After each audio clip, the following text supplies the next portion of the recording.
So let's dig a little deeper on just the process of discovering unique ability, because it's one thing to know your unique ability, but I'm guessing that when you start implementing changes in your life or business to leverage that knowledge, it turns into something else. So can you give us like an overview, Julia, of the whole process? Sure, sure. So in the book, we lay it out sort of the easier way. When I do it with my clients, I flip it around and do it the harder way. But the easier way is to start off with that activity. First of all, you have to say, why am I doing this process? Why am I doing this? So we have a little exercise in the book. What do I want to get out of this? Do some thinking. And then we get into the listing out your activity inventory. So how do you spend your time? And we have actually a personal and a work one. So you can do the work one and you can do the personal one. Cause I mean, I just hired a food service to bring in some meals because I'm not good at cooking. And I would rather spend my time with my daughter than cooking or Hmm. struggling or all the angst that goes into deciding and grocery. I mean, if I can find a who, as we call it, or delegate that or elevate that is, you know, to someone who's way better at it than I am, then I'm going to do that. So looking through those lists and really seeing, okay, what's even one change that I could make? What's something I could stop doing? What's something, even, your spouse is maybe better at it than you are. And sometimes even in personal relationships, there's this assumption, oh, well, the man is good at fixing things. Well, maybe the woman is, or, Hmm. whatever kind of relationship you're in. But maybe the kid is, we've got kids at our company who plan the birthday parties because they're planners and the parents aren't. So the kids all of a sudden start chipping in there and planning things. So anyway, you start looking at the activities and start looking at what can I take off my plate? What can I find to now there's technology that you can use for a lot of these things. You can outsource it to technology. And part of it is overcoming that I have to do it all myself mentality and getting into the vibe of unique ability teamwork where you're actually having to now communicate and work with other people. So that can be transformational in its own right. So every quarter, if you did that and you started stripping away certain activities and letting go of things that are on the bottom of your list and doing more of the things on the top of the other hard part of that. At the beginning, we start, just trying to carve out some space for people. So it requires some letting go. But once you've got more time, or you can even start with what do I want to expand my time doing? A lot of the thinkers that we have in our membership at Strategic Coach, they don't have enough time to think. They kind of squeeze it in on a drive or they squeeze it in on their weekends, which is why they don't take holidays or free days anymore.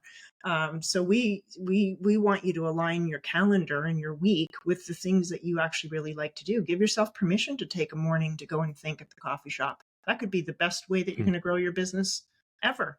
But a lot of people Hmm. think, oh, I have to be dealing with my clients or I have to be dealing with my team.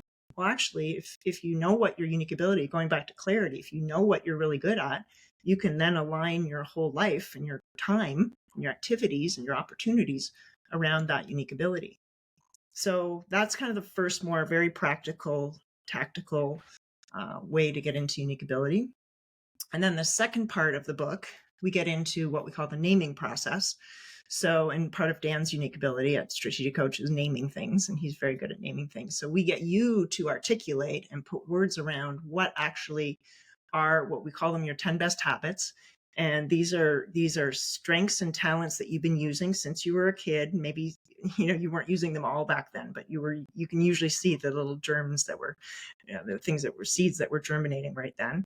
And then we have you do a couple of assessments to get some outside feedback. We have you send the letter that you were mentioning before. Hey, you find 8 to 10 people in your life, and they can be neighbors, they can be colleagues, they can be family members, they can be clients, people that you know and trust, that you're going to listen to their feedback. You say, hey, what do you think my unique ability is? What characteristics describe me? What am I good at? What do you count on me for? That's a good part of it. And then you just let them answer you. And so you get all this feedback and you do your Kolbe, maybe you do your Clifton strengths. We have a couple of assessments that we use to get this outside input. And then you take the input. And then this is where some people struggle, is how to organize it. And this is where I usually come in. And we've tried to help you in the book. How do I articulate? What are the threads that would describe my talents? So what's one habit? Well, I create conversation. We would dig into that. Okay, what does this mean, mouth? What are you always doing? That's the question. What are you always doing? Oh, I'm always talking. Okay, how do you talk?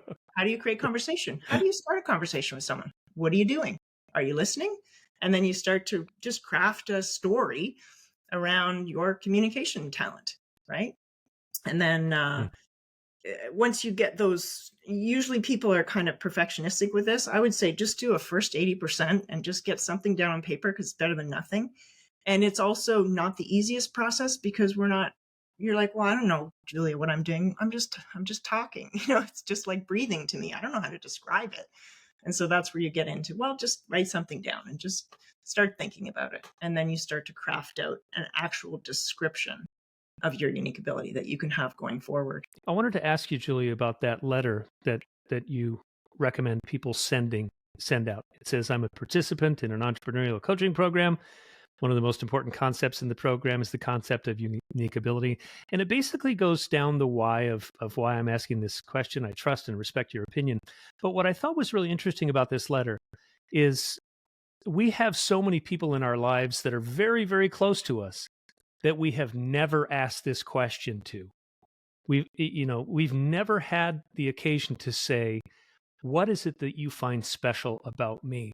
And I've heard that some people get emotionally overwhelmed by the responses to this question. Tell me about that, and why do you think that is? Yeah, well, the only time people usually say that stuff is when you're gone, right? At your funeral. Yeah. That's when they say that Wow. stuff. Yeah. So I've had people do this even for their daughter. I had one client did this for his wife, who was like a pediatric Mm. nurse or something, right? Super sensitive, lovely woman. She just bawled and was in tears when she was given this as a gift of all this feedback. So yeah, we don't ask the people around us what's great about us. We don't. People think, again, society I think has conditioned us to think this is ego to ask, well, what's great about me and how can I Yeah. be better? It's always about how can I fix the things that are broken about me? And unfortunately, we just don't cultivate that kind of culture. So yeah, I've had a lot of people who were scared to send out that letter. They were nervous about it. I had one client wouldn't read the answers. He delegated it to his assistant. And I found out later he hadn't actually read them. I was like, wow, that's really fascinating because there's something hard in some way, or it's hard to actually look at it for some people anyway, and own it and say, oh, okay, there is this great stuff. Maybe, some people have been criticized a lot in their lives by their parents or by school systems or whatever. So they're used to the criticizing part, but they aren't used to the, oh, okay, I'm actually really good at that stuff. And so it can be quite a, most people who send out that letter, they keep those answers for a long time. Like they treasure those. I still have mine, and I did it again when we rewrote our book. And those are like gold. If you're ever having a bad day, you just pull out your letters. And then the trick really is, how do you take it seriously what people said? Because sometimes people blow it off. They're like, oh, well, everybody does that. No, they don't. They don't. But you have to listen to me Yeah. say that over and over sometimes.